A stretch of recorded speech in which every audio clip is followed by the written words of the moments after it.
Now, let's turn over here, if you will, with me to the book of Genesis, chapter number 10.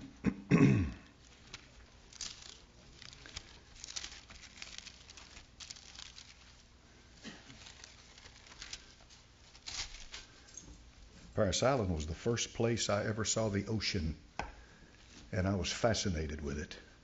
I had never seen the water, and all I saw was the bay, but it was a marvelous sight to me. How do you remember the first time you ever saw something like that? It makes an impression on you. You never forget it. And I was standing in line to get to what they call 782 gear, and I looked over there and I saw that water, and I thought, good. And I was never, ever in the Marine Corps away from the water. Everywhere I went, I was always around the water, and I loved it. Genesis chapter number 10 and verse number 1. Father, I pray that you bless the study of your word now and give me wisdom in the scripture and give me the gift of teaching. In thy holy name, amen. It says in Genesis 10:1, these are the generations of the sons of Noah, Shem, Ham, and Japheth. That's important to understand that when the Bible begins to talk about generations, it does that because it wants to call your attention to something that's very important. Look at chapter number 5 and verse 1. Genesis 5:1. This is the book of the generations of Adam. In the day that God created man, the likeness of God made he him. Male and female created he them. Ish in Hebrew is man. Ishah in Hebrew is woman. Simply the addition of one letter changes the gender from male to female. And so he made Adam, the generations of Adam. In plain words, the generations of the man that God made from the dust of the earth and what follows. And you can trace these generations because they're laid out for you. Whoever wrote the book of Genesis, and I believe it was Moses, when he wrote the book of Genesis, he was writing it so that you could trace back the origins of mankind. And I don't know of a anthropologist who could ever find fault in the book of Genesis. There's no way that you can disprove what you have in your hand. But notice it says over here in Genesis 10:1, the generations of the sons of Noah, Shem, Ham, and Japheth. And when you come on down here to verse number 7 and verse 6, the sons of Ham, Cush, Mitzrayim, Phut, and Canaan. Cush is in Africa. Mitzrayim is the ancient name of Egypt. Phut is the ancient name of Libya. And Canaan. Canaan was in the land of Canaan. The Canaanites had taken the land, occupied it before Abram came into it. Verse 7. And the sons of Cush, Seba, Havilah, Sabta, Ramah, Sabtika, and the sons of Ramah, Sheba, and Dedan, and Cush begat Nimrod. Therefore he is the grandson of Noah through Ham. And Nimrod began to be a mighty one in the earth. He was a mighty hunter before the Lord. Wherefore it is said, even as Nimrod, the mighty hunter before the Lord. And the beginning of his kingdom was Babel, and Erech, and Akkad, and Calneh, and the land of Shinar. And Shinar is the area that they migrated to when they left the mountain of Ararat after the ark had settled at the end of the universal flood that came upon the earth. Now here's the reason for this. In the book of Genesis, chapter number 9 and verse number 1, God blessed Noah. All right. And verse number 18, Genesis 9:18, and the sons of Noah that went forth of the ark were Shem, Ham, and Japheth.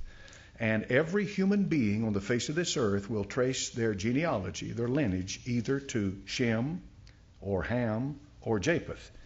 And you'll notice that what happens in Genesis chapter number 9 and is that in Genesis chapter number 9, and you'll notice that a curse is brought upon on Ham's descendants, on Canaan. And a blessing is brought upon Shem's descendants and said, blessed be the Lord God of Shem. So what you have here is two distinct bloodlines coming forth in the Bible. We'll trace them later.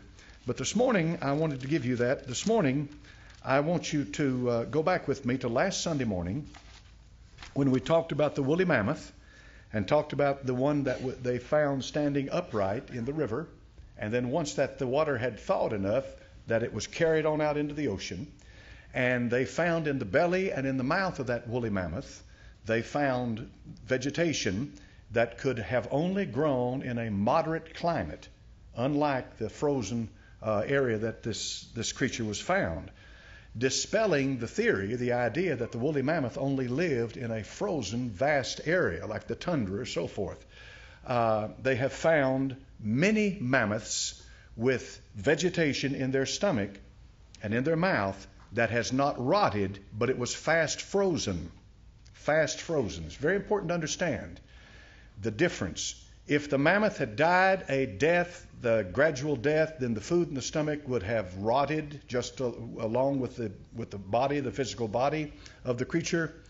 And a cataclysmic event like a universal flood that comes on all of a sudden would not have done that. But when you find a creature standing upright, frozen in ice, and I'll give you the theory about that in just a moment, frozen in ice with this food in its stomach and the food in its mouth, preserved, and the meat of the animal is preserved, fast frozen, then you have to say to yourself, how did this happen? No ice age did this. No gradual movement of ice up and down anywhere had anything to do with this. This is something that happened all of a sudden. And the Bible says the fountains of the deep were broken up in reference to the flood. It never rained, and all of a sudden the heavens were opened and it began to rain. But where did the ice come from? There's a number of theories that relate to this, and probably the most plausible is what's called the hydroplate theory. And I'll just read it for you, and you can come to your own conclusion. But listen to what this theory proposes. On that terrible day, the rupture of the Earth's crust passed between what is now Siberia and Alaska in minutes. Jetting water from the fountains of the great deep first fell as rain.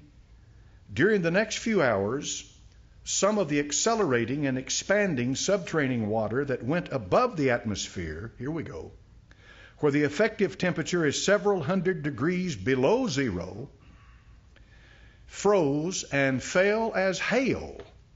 Some animals were suddenly buried, suffocated, frozen, and compressed by tons of cold, muddy ice crystals from the gigantic hailstorm. Dirt in this ice prevented it from floating as the floodwaters submerged these regions after days and weeks. Blankets of this muddy ice, hundreds of feet thick, insulated and preserved many animals during the flood phase. As the topmost layers of ice melted, the dirt in that ice remained and settled, blanketing and further insulating the deeper ice and buried animals. Months later, after mountains were suddenly pushed up, the Earth's balance shifted. The Earth slowly rolled 34 to 57 degrees. So Siberia and Alaska moved from the temperate latitudes, similar to north central United States today, to their present positions. And as the floodwaters drained off the continents, whatever icy graves existed in warmer climates melted, and the buried animals decayed. However, many animals buried in what are now permafrost regions were preserved. These in plain words, once the shift took place, they were buried under mud, but when the shift takes place, it changes the temperature around them and it becomes a deep freeze. This is why they're still around today. Buried in what are now permafrost regions preserved, these conclusions can be reached quite simply. The evidence showing compression and suffocation of the frozen mammoths implies rapid burial and sudden freezing suggest a super cold ice dump. And do you remember I showed you or talked last week about the tusk of the mammoth with pieces of metal buried in them that came from above when this started coming down? So essentially it means that as the earth's crust began to shift, the enormous pressures involved when this happened, it released places that had been under pressure, allowed the water to shoot straight up into the sky, hundreds of miles into the atmosphere, above the atmosphere, into frozen space, and then it came back down as hail. And when it came down as hail, we're talking about an enormous amount that just buried these creatures underneath it suddenly. And then when the earth shifted because of all of this, the axis shifted. And when the axis shifted, these creatures that were now buried in this enormous flow of hail, all of a sudden became a deep freeze. And there it preserved them until this very day. And that's one theory. That's called the hydroplate theory as to how this happened. And of course, this in no way denies the Bible. This is just an idea of trying to figure out what's going on when you find these creatures buried under all this ice. And I was looking yesterday at a photograph of a wall of ice, here like a glacier, a wall of ice, and just like you're looking through a clear glass, here's a mammoth. Here's a mammoth. Huge mammoth standing inside that wall of ice. How'd it get there like that? Where'd the ice come from? There has to be some kind of an explanation for the ice. And so it was, and there it is. And it's something you have to deal with. And they're out there by the tens of thousands, hundreds of thousands, yea, millions. And this is an evident proof that something cataclysmic happened. Now, you've seen the bumper stickers that say, what's that word? Coexist, okay? Coexist. And they use all the different symbols for the different religions of the world, and they spell out the word coexist with them. And of course, the idea is that regardless of what you believe, you should be able to live together in unity and harmony and so forth and so on. That applies to everybody but them.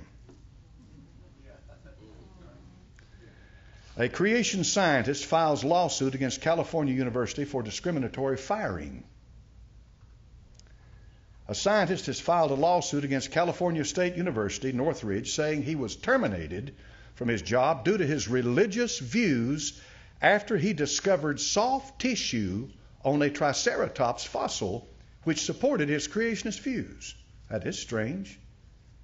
If that thing lived millions and millions of years ago, why is there any soft tissue, period?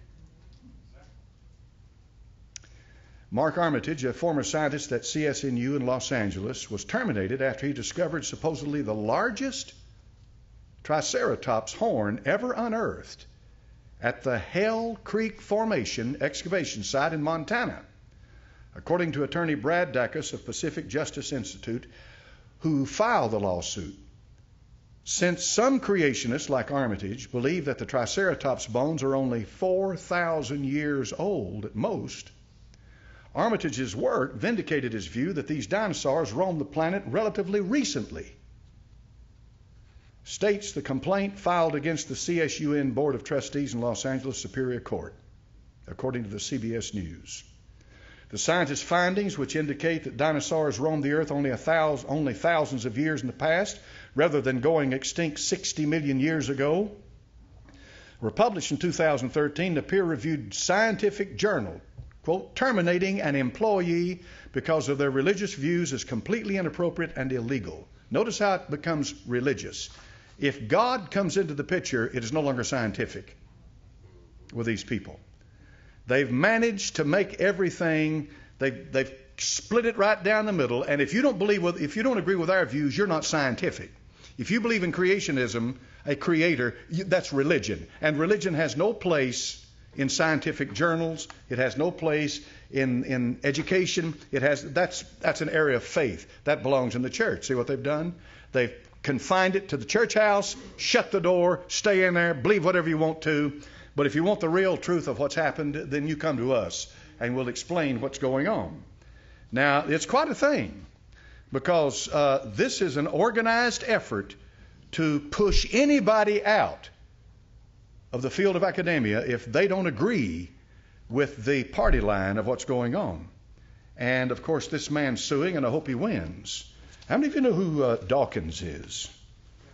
Richard Dawkins. Okay. He's from Oxford, apparently Oxford University. Is that the one in England? Cambridge and Oxford are two old English schools, been around a long time. A lot of you have Cambridge Bibles. You have Oxford Bibles. They've been these are British English schools. Been around a long time. Now, here's what Richard Dawkins says. Quote, alleged human bones in the Carboniferous coal deposits, if authenticated as human, these bones would, blow the theory of evolution out of the water. That's what Dawkins said. He's an evolutionist. I think he also says he's an atheist. And of course, that's what evolution leads to. Here's another quote from Dawkins. There are certain things, now listen to this, there are certain things about the fossil record that any evolutionist should expect to be true. We should be very surprised, for example, to find fossil humans appearing in the record before mammals were supposed to have evolved. If a single well-verified mammal skull were to turn up in 500 million year old rocks, our whole modern theory of evolution would be utterly destroyed. Incidentally, this is a sufficient answer to the canard put about by creationists and their journalistic fellow travelers that the whole theory of evolution is an unfalsifiable tautology. Ironically, it is also the reason, watch this now, why creationists are so keen on the fake human footprints which were carved during the Depression to fool tourists in the dinosaur beds of Texas. He's referring directly to the Paluxy River at Glen Rose, Texas, where dinosaur and human footprints are found in the same strata, same level, same area, same time, put down at the same time. You know why he's saying this?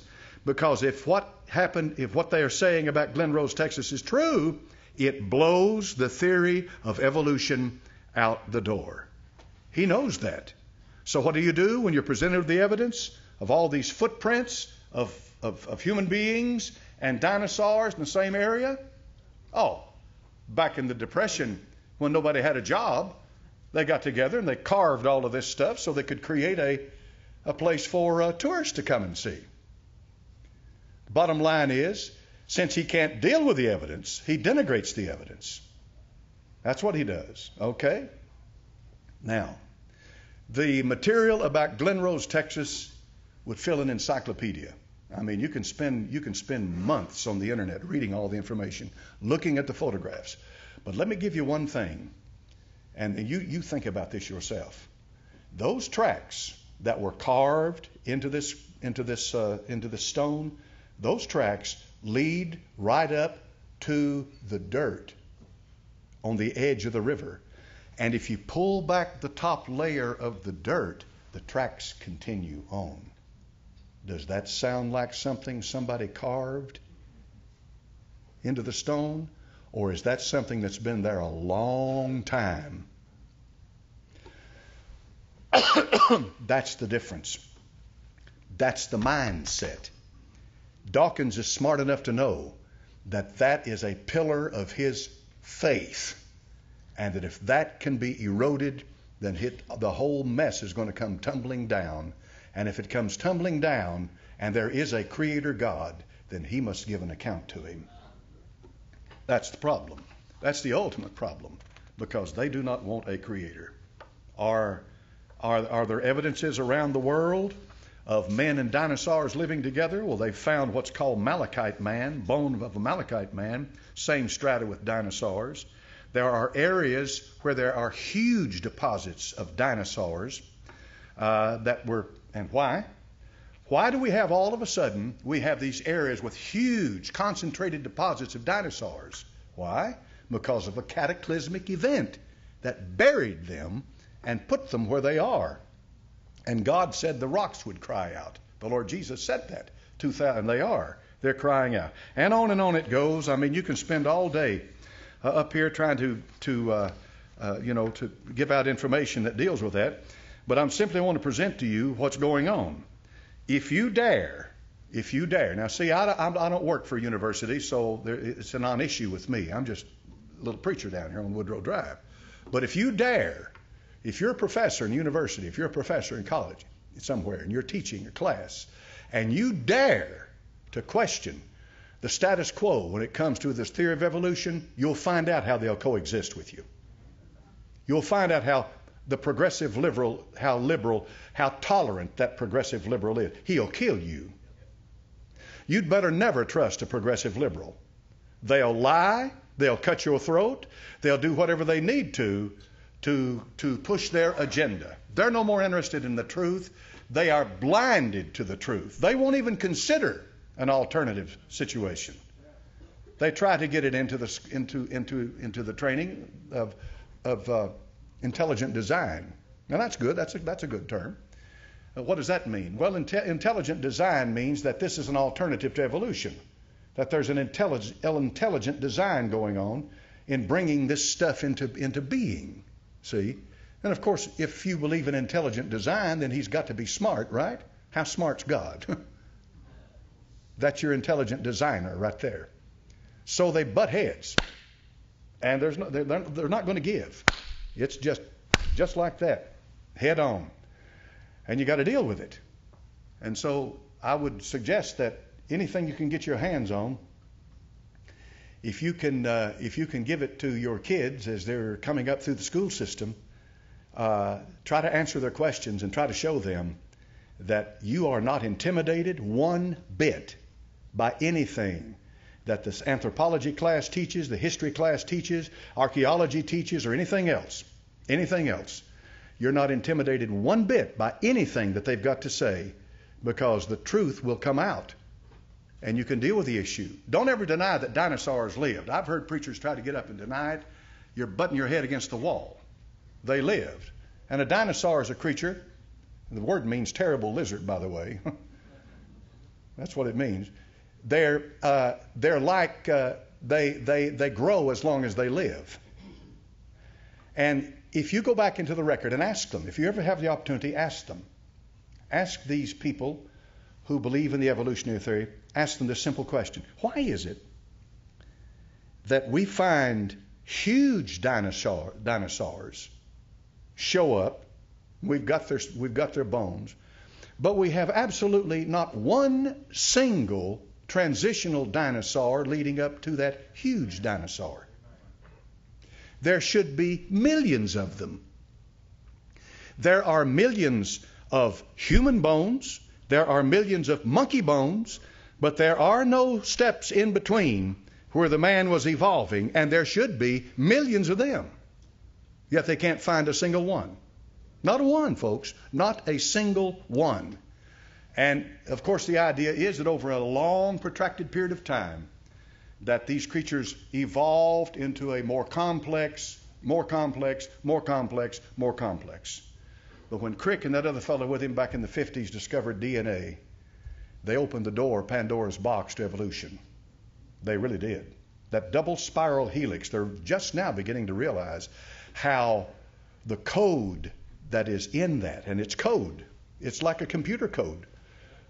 When you operate, Bill Gates is worth $70-something billion because he wrote Windows and he put it on top of DOS and a disk operating system. And that's what people used to use. And then Windows came out and they're the complete operating system. They don't even have DOS anymore. And he is a multi-billionaire because he was able to write the code and produce a system where you could use a little mouse and make it easy for people to use a computer. But that code is still buggy. How many of you use computers? How many's ever had one lock up on you? I mean, you were working and you're trying to get something done and you copy this file and all of a sudden, there's the screen. You can't get it to do squat. You can't do anything. You got to turn it off and turn it back on. You know what that is? That's a bug. In plain words, it's imperfect. But DNA is perfect. There's no junk code in it. And it is programmed to do a certain thing at a certain time, a certain way, and it boggles the human mind to think that all of that could have just evolved. But that DNA is the death knell, as far as I'm concerned, of evolution. And a lot of other things. For example, that mosquito that lights on your hand, he'll sit down there and he'll light on your hand. You don't feel him light. You can't. If you could feel the mosquito light on your hand, you'd be in good shape, right? You'd get him. But he's already sunk that what do you call that? Whatever that spear. What? The proboscis. He has sunk that into your skin, and he's beginning to draw blood out of you. Okay? Now that mosquito's smart. For that mosquito knows that your blood will coagulate. What's that mean? It gets thick. God made it that way so you won't bleed to death. A hemophiliac has a problem with that. The factor that causes it to blot, is missing. All right. Now, the mosquito doesn't know anything about a hemophiliac, but he's drinking his blood. And the blood begins to coagulate. You know what he does? He secretes a chemical into your body that keeps that blood flowing where it won't coagulate. Now, that's one smart mosquito.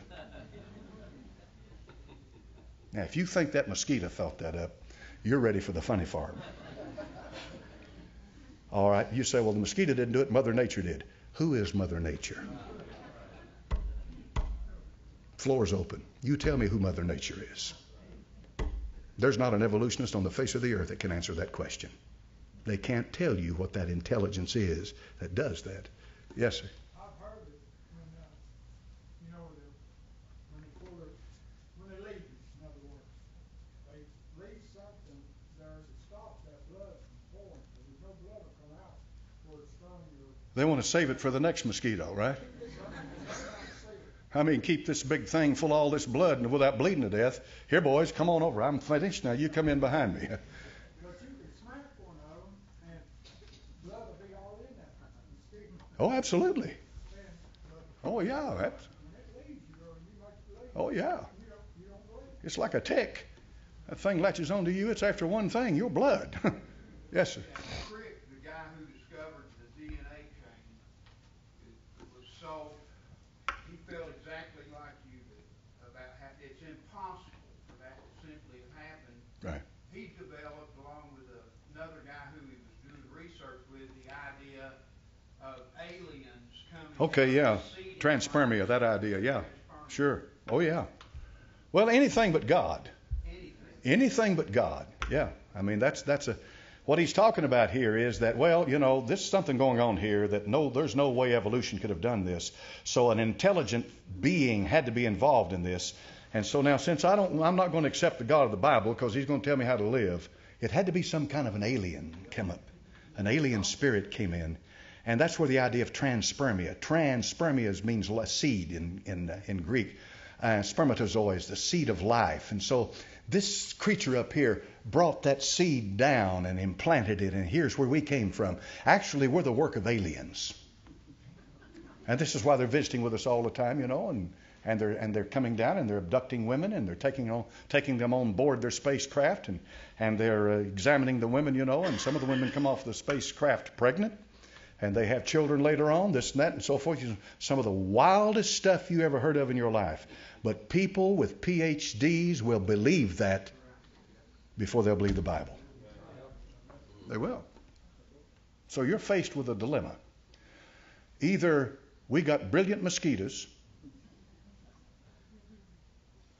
aliens, or God.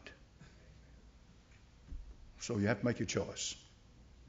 That's one smart mosquito. Yes, sir. That's, I was taking biology, and I was talking to a scientist about the DNA, the protons, and all these cells. And he was telling me that there is a master cell in the body that they can't figure out how it works or where it's existed from. And it's been there the whole time. A master cell when you come down the cell structure of the body. Yes. And they can't figure out how it works. Well, I know one that does know how it works. I mean, David said we're fearfully and wonderfully made. And we are, folks. All we can ever do is discover what somebody else had already done. God did the creating. It's amazing, the human body. We've got nurses in here, and they know a whole lot more than I do about a lot of this stuff. But when they study this, I'm sure they are amazed themselves with the complicated nature of the human body and how everything is working in harmony. All right. Now, on the top of Everest, 29,000 something feet high, they have literally found millions and millions and millions of seashells, ocean life on top of Everest. All right. First question, how'd that get there? Here's a question. When they climbed Everest in 1953, Edmund Hillary got up to 26,000 foot level and began to find seashells. Some stuff they found up there were petrified clams and seashells packed together, millions of them. Interesting thing about these clams, they're even found at the top of Everest. The clams are petrified and dead. Now listen carefully. They are petrified and dead. I believe in closed seashells. Now listen. Well, you can walk along the beach and pick up a whole train load of seashells, but you hardly ever find a matched pair, and you never find them closed. The only way this could happen is if these had to be buried alive. How do you get these on top of Mount Everest? In case you don't know, Mount Everest a little ways from the beach. It's quite a ways. Secondly, clams don't climb mountains very good. No, they don't. So what happened to these petrified clams anyway? Some places they are 10 feet thick in the world. The only way I can think this to happen is an awful lot of clams to be buried instantly, I think, during the flood of Noah. What do you think? All right, here's an answer. There was a deluge at the end of the last ice age, around 13,000 years ago. But it was not global and left most life forms intact. Evidence of this flood can be seen at altitudes of up to 10,000 feet at Machu Picchu, where the high water marks can be seen that washed nuggets of various metals out into the rivulets descending the mountainsides. There are also millions of seashells and fossils to be found near the peak of Mount Everest. This was caused most likely. Notice the qualifier. This was caused most likely from the Antarctic ice shelf splitting into the ocean, displacing massive amounts of water, as might happen during the next century. Might happen again during the next century. This deluge was recorded by different peoples and tribes around the globe. And the account in Genesis is just a recension of older accounts recorded in Babylon and Sumerian clay tablets. In the older Sumerian version, the Anunnaki Nephilim did not cause the flood, but only wished to allow humankind who had become troublesome to perish in it. The Sumerian god Enki, not wishing his creation, the hybrid worker Adapa, bred to do agricultural work in the Eden to perish, visits King Zeusundra of Shurupak and instructs him on the building of a large boat. For more information, see entry for Zeusundra in Wikipedia. What did he say? Here's what he said. He said, sure, there's some things that we don't understand, but it can all be, if we had fuller knowledge of exactly what happened, we could get a better perspective of it. But something did happen, no doubt about it, but it wasn't a universal flood. And the universal flood that's recorded in the Bible was taken from the legends of the people who lived around them. In plain words, Moses, when he wrote Genesis about the flood, he was reading the Epic of Gilgamesh.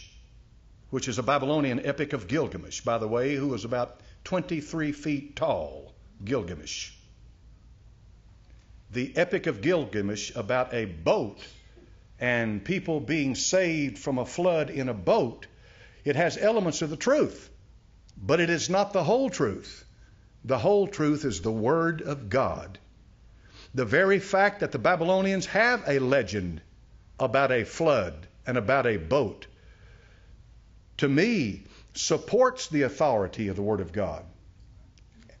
Practically every culture on this earth has a story about a flood, a legend about a flood, and about somebody being saved in a boat.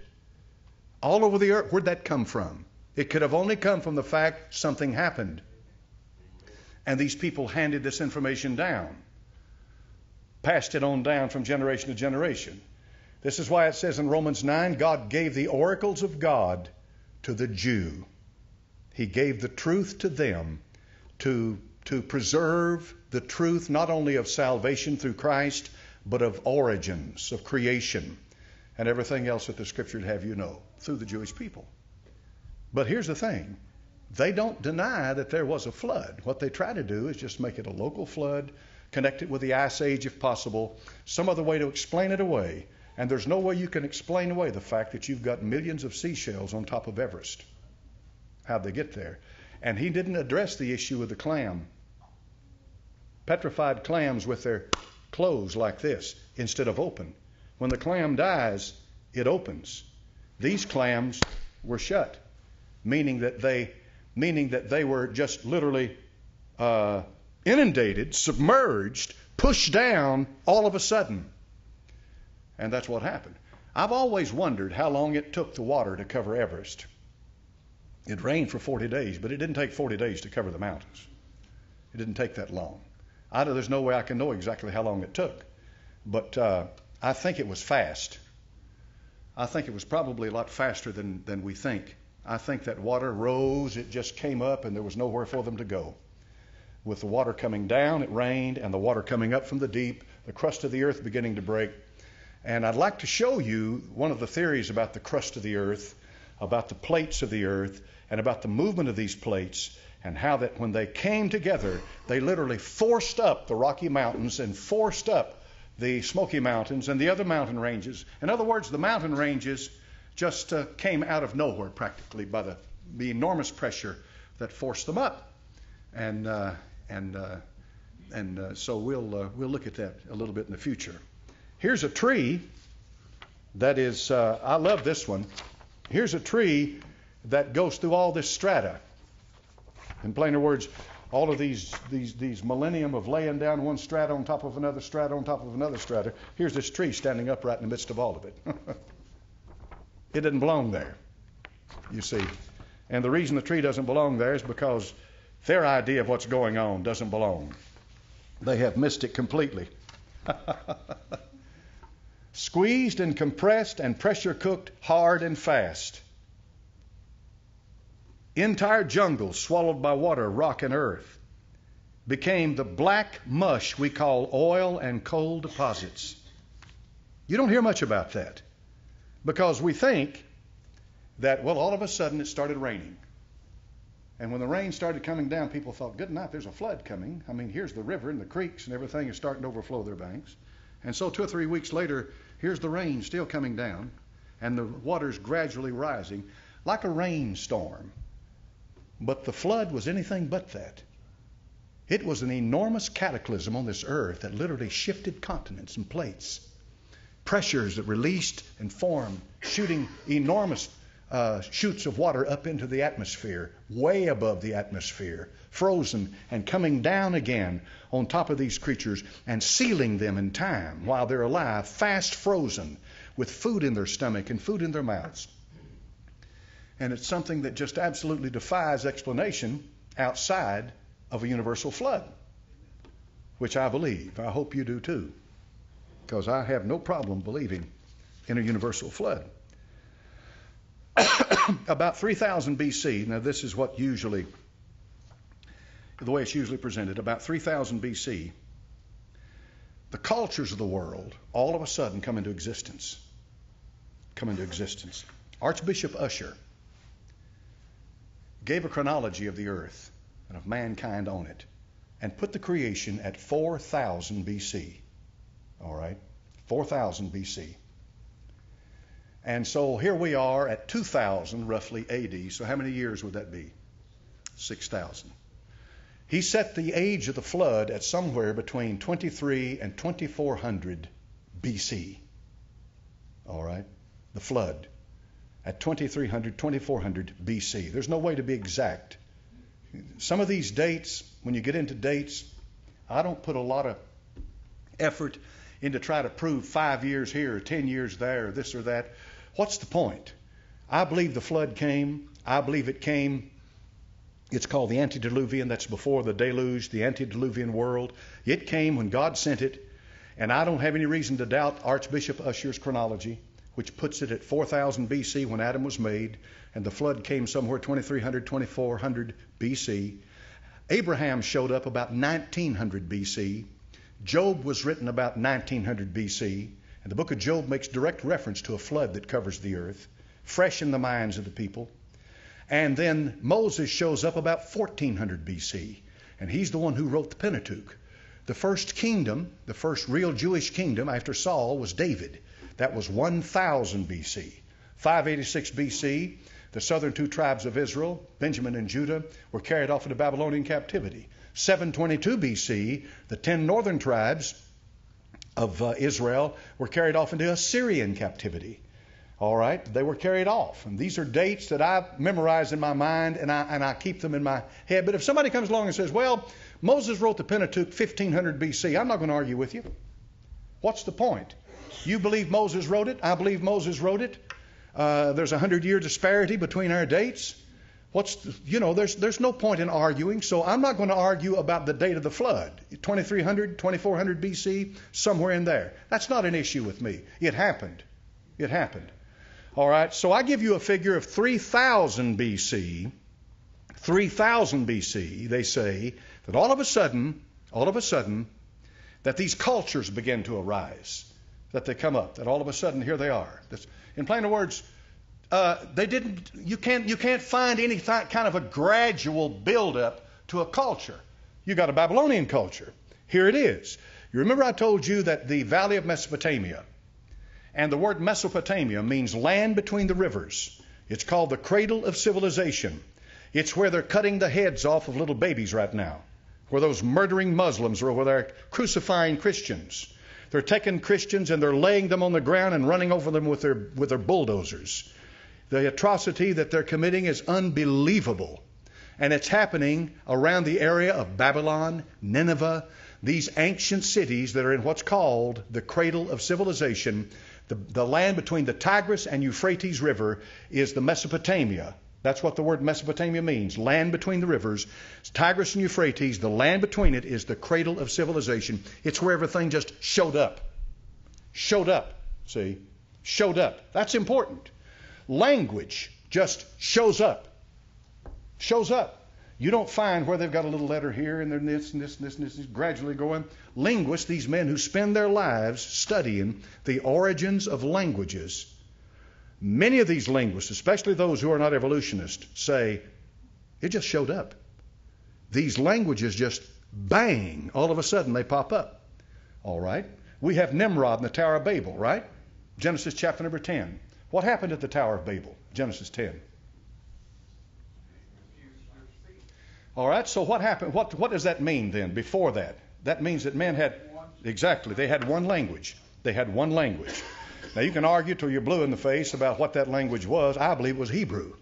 Because Zephaniah, I think it's chapter 2, somewhere in Zephaniah, said, I'll give to you a pure language. Pure means a language without corruption from other sources. It's, in other words, this is what God said for you to use. These are the words God gave you. This is what Adam spoke. This is how God revealed himself. This is what he says a thing is, not how it comes to us, okay? So a pure language. Hebrew is a pure language. Now, a linguist would classify it as a Semitic language, along with Syriac, Aramaic, Hebrew, Arabic, and a lot of other languages that are Semitic languages. They have a common source, and they classify them all together. What you speak is what's called a Germanic language. Old English, Middle English, Modern English. You're speaking modern English. 1611 up until now it's been modern English. Most of the folks out here on the street speak pigging English or whatever you want to call it. I don't know what it's evolved into now. But in any event, the language that you speak is so closely akin to German, Dutch, Swiss, these languages, because they have a common source, you see, a common source. And the English language has the largest vocabulary of any language on earth. Reason? Because we have borrowed from all of the other languages of the earth, used so many of their words, brought them into the English language, and we use them daily in the English language. Hebrew's not like that. Hebrew's an entirely different thing. The letters don't look anything like English. Greek letters look like a lot of the Greek letters look exactly like English letters. But Hebrew is foreign. It's different. And it's one language God gave to Adam and told him, and with that language, he communicated. The linguists say, yes, all of a sudden, bang, all of these languages show up. How do you explain that? How do you explain it? The only way you can explain it is to say, God gave them that speech. He gave them that language. And when he communicated with Adam, back there in the book of Genesis, notice, he spoke to him. Adam understood him. Adam spoke back to the Lord. Didn't he? They're communicating verbally. There's a vocabulary. There's an understanding. The words have meanings. And they're communicating with each other. Obvious. Have we run out of time? Yes, we have. Man, it's already 14 minutes till. Well, we'll pick up again next week with the language and move into Nimrod and Semiramis. How many's ever heard of Semiramis? She is the mother of the mothers of the Queen of Heaven. She's the grandmother of all of it. She's the start of it. Semiramis. If you understand Semiramis, you'll understand Astarte, you'll understand Diana of the Ephesians, you'll understand all the rest of them. If you can get Semiramis nailed down, we'll deal with her next Sunday. Brother Wilson, you dismiss us, please. Father, we thank you, Lord. You have men, Father, men who are educated, men who are credentialed, Lord, that believe in you and are willing to make a stand in the face of this global onslaught against the knowledge of God. Father, I pray that you would help us, Lord, be more confident in your word every day, Lord, as we live, we see the things going on